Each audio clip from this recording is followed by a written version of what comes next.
Hello guys! Welcome back to my channel, Grow with Lynn. Umuulan. Akala ko ba mag-ala summer yung June?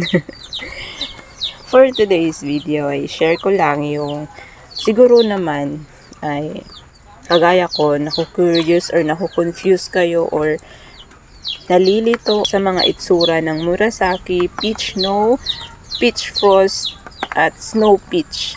Ngayon ay try kong ipagkumpara sila kasi nga talagang magkamukha guys. Pero yung meron kasi ako ditong isang Snow Peach, ay Peach Snow siya. Meron akong Peach Snow dito na iba yung seller.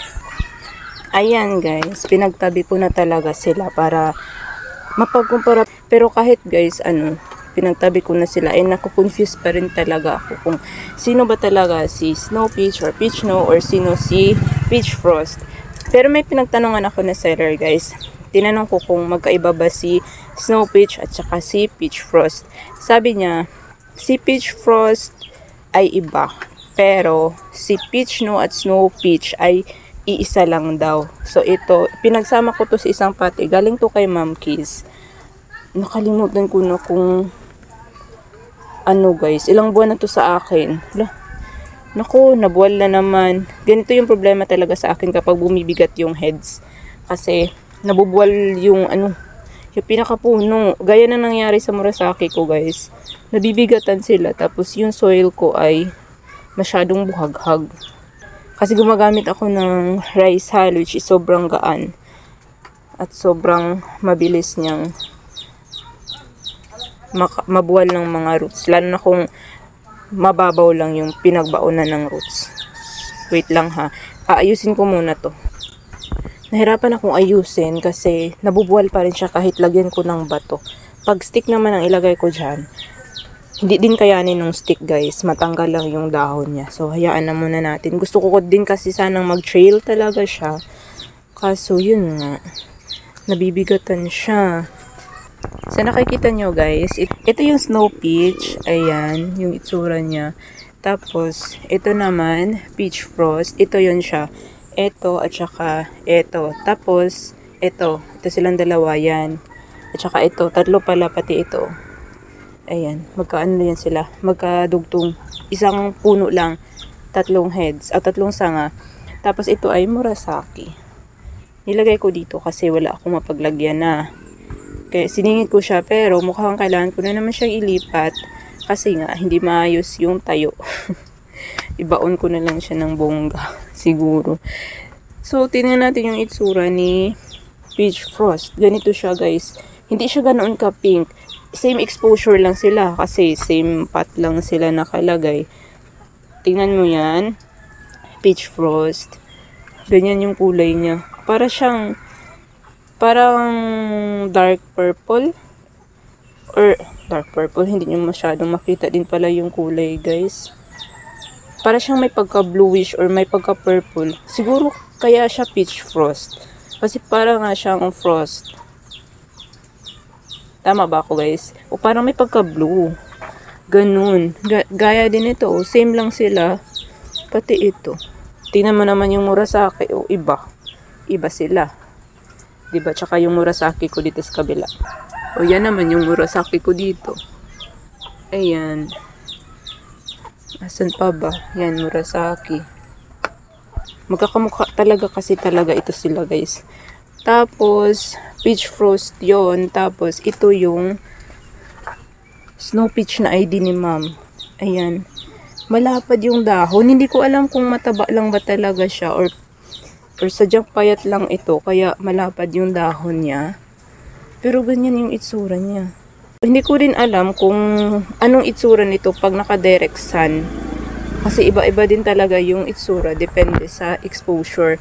Pero ganyan yung itsura ng aking Peach Snow dito. Pati ako nalilito talaga guys. Snow Peach. Yan, kailangan talaga may ID. Ganyan yung itsura ng Snow Peach ko. Iba yung dahon. May pointed pa rin naman yung tips pero medyo malapad siya. Ayan. Hindi kagaya dito na parang slim. Ayan, slim. Slim si Peach Frost. Pero pointed pa rin yung tips ng dahon niya. Ayan, nakakalito. Tapos itong baby naman nila na to, nagkahalo-halo yan guys. Hindi ko na alam kung sino yung para kanino. Meron pa na isang sanga na binigay siya. Oh. Mahilig ito siya maglabigay ng pop sa pinakapuno. Itong si Peach Frost. Between sa Peach Frost at saka sa Snow Peach, mas gusto ko si Snow Peach. Ayan. Tapos, dito tayo sa galing kay Ma'am Tresh. Ayan. Ito naman si Peach Snow. Sabi ni Ma'am, diba, Peach Snow at Snow Peach, iisa lang. Baka nga ganito yung itsura ni Snow Peach. Ito. Ayan. Baka yan yung itsura niya kapag nasa Benguet. Kasi bilugan yung nagiging rounded yung dahon niya from Benguet.